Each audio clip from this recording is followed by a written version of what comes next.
What? A target individual? No, I heard you, I just can't believe anyone in the galaxy would be so reckless. I thought the Zendar envoys could kill anything. Don't utter that name here, said another. That name brings back memories of a bad deal we had with the Narn Empire years ago. I don't care about any empire, I want you to kill one person. The assassin's jaw clenched with irritation. We don't take contracts to kill individuals. Then I'll find someone else. You can try. No other guilds in the galaxy will accept this job either, and even if you find a lone rogue crazy enough to take it, they won't succeed. They'll either die or turn you in. You can't possibly believe individuals are unkillable. I never said they were unkillable. On the contrary, I know firsthand they are definitely mortal. But we don't take contracts to kill them. Why not? Because the only way to kill an individual and live long enough to spend the payment is to drop a neutron bomb on them from orbit, just to be sure. Then you need to jump on the fastest ship and escape before anyone figures out what you've done. After that, I'd recommend finding a way to stay in another galaxy. Are you kidding me? Tell me, does your planet have compulsory education? What does that have to do with whatever? Yes. They teach our youth for 10 years how to be obedient like a Zalok drone. Did you take any history classes? Some. Then galactic history must not be taught. Sit down and listen to why no assassin takes a contract to kill an individual. Drinks were ordered, and after taking a long sip, the older assassin turned to his new drinking companion. Did I mention the Narn Empire? Yes, so what? Do you know what happened to them? Their empire collapsed after expending too many resources trying to tame a death planet. That death planet is the world where the target was born, and it wasn't the planet, it was the people that destroyed Narn. How? The assassin took another sip of his drink. The Narn Empire ruled this half of the galaxy. Hundreds of species and civilizations were subjugated or obliterated. Serve or die. That was the Narn way.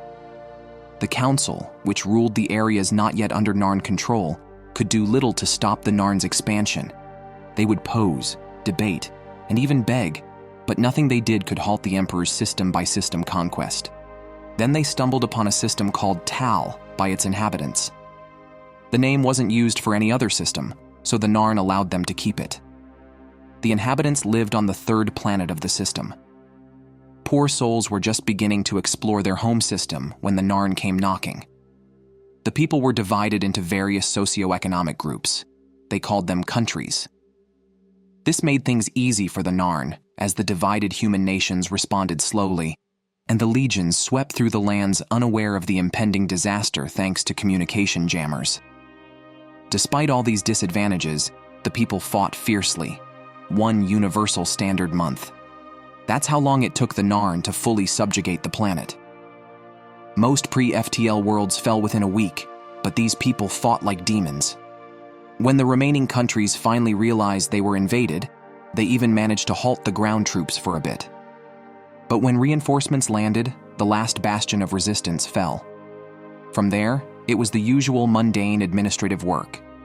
Dividing new slaves into work groups and assigning them to tasks for the benefit of their new masters.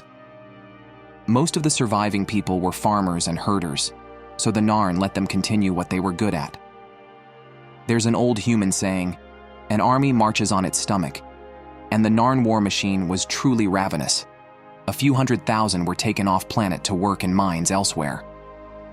These people, due to their high-gravity world, were exceptionally strong and resilient, making them perfect for mining work.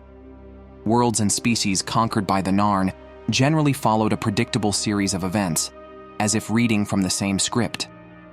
First, the overlords and administrators would treat the new slaves very liberally until they learned the new order.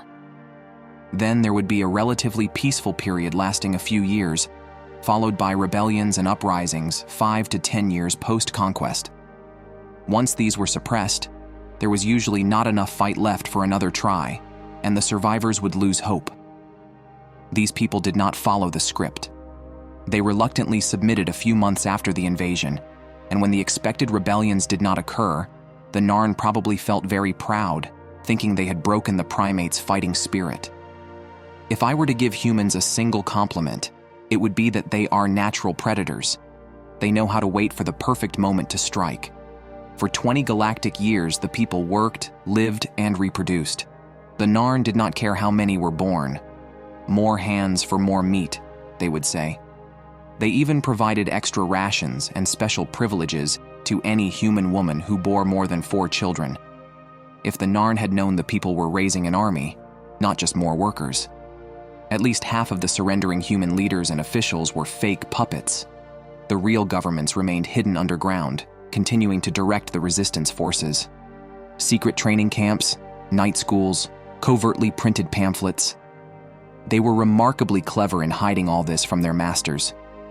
Then, while the Narn war front expanded on the other side of the universe, the time to act came. Secretly reverse-engineered Narn tech, hoarded resources, and finally, they were ready to move. At first, it was a small uprising. All uprisings start small. A miner strikes. A farmer tells their master their herd was wiped out by a fake disease. A factory explosion occurs. Bigger production disruptions follow. A human country called Saran, with a long history of rebellion against tyrants, rises in the streets, shouting, "Long live the revolution." Don't ask me what it means. I didn't bother learning their languages. A crate of plasma rifles goes missing. A grav tank fails to start. When they open the hatch, they find all power and anti-grav components completely removed. Narn leaders think these problems are trivial but still need solving, so they call on the Zendar envoys and other guilds to deal with the insurgents. Our services were costing the Empire a considerable sum, I can tell you that. The people's planet, which they called Gaia, had at least 3 times the average gravity. Every assassin we sent would demand much more after realizing it was impossible to set foot on that world without breaking their legs and back. They could see the effects of the uprising but had no proof who was behind it. While patrolling the streets, they would suddenly clear out, and before the agent could wonder where everyone went, an explosion would occur, sometimes taking the agent with it. One agent, infuriated by a friend's death, randomly went to a completely unrelated town and started executing people who couldn't answer his questions. As expected, after the 3rd execution, a mob attacked and tore him apart. I can understand the Narn not paying for that incident. Our contract was to quell uprisings, not start them. The contract was rapidly souring. Yes, we were killing people with surgical precision, being paid for it. But what good is money if you can't live long enough to get off-world and spend it? After a while, the heavy Narn units couldn't land on the surface without an escort. Humans would attack without warning and then disappear. An agent in Africa, while chasing a human insurgent, was led into a field and attacked by a group of predatory cats. Those humans had even weaponized the smaller animals of the planet.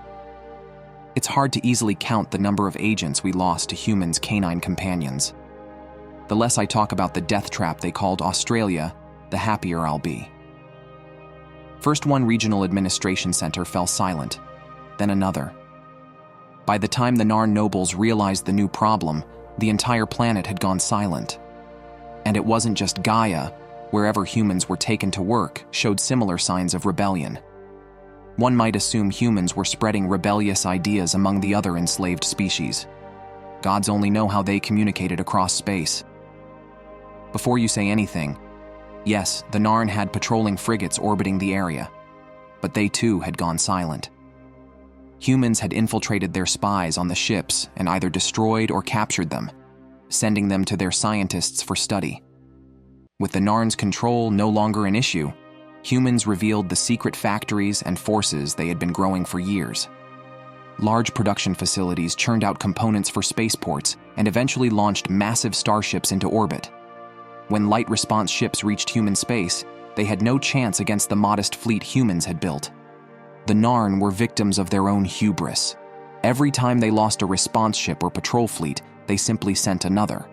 They were so focused on expanding their borders that they failed to notice the rot within their empire. Finally, the Narn had to withdraw a conquest fleet from the front lines when the cost became too high. The human world and the 3 surrounding systems had gone silent. The Conquest fleet was 10 systems away from the Sol system when they encountered a fleet made up not just of humans, but other enslaved species as well. After this human victory, the Narn Emperor must have started to worry. All their fleets were on the other side of the galaxy, and the humans were amidst their armies. An emergency call was made. All fleets were recalled immediately, and plans to cleanse galaxy-wide began. The Narn were determined to spread out and crush the rebellion. This became the Narn's fatal mistake. While they consolidated and planned, the humans swiftly moved through the newly empty space and incited rebellion everywhere they went. They overturned Narn overseers, united other oppressed species, and fueled the flames of defiance. Wherever humans went, they were the catalysts for revolution, and the galaxy burned.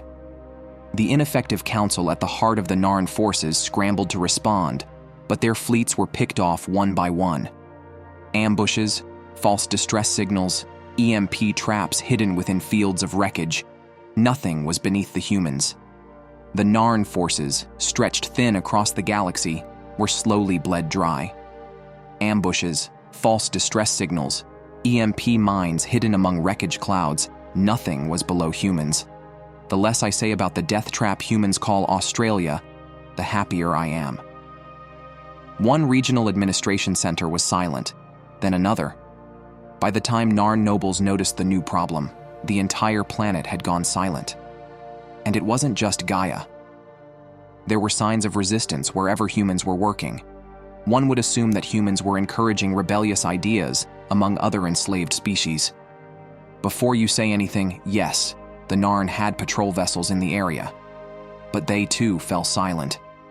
Humans infiltrated spies on the ships and either destroyed or captured them, sending them to their scientists to study. And now, without Narn supervision, humans discovered secret factories and forces they had been developing for years. Large manufactories produced spaceport components and eventually threw huge spaceships into orbit. When the light response ships reached human space, they stood no chance against the small fleet humans had built.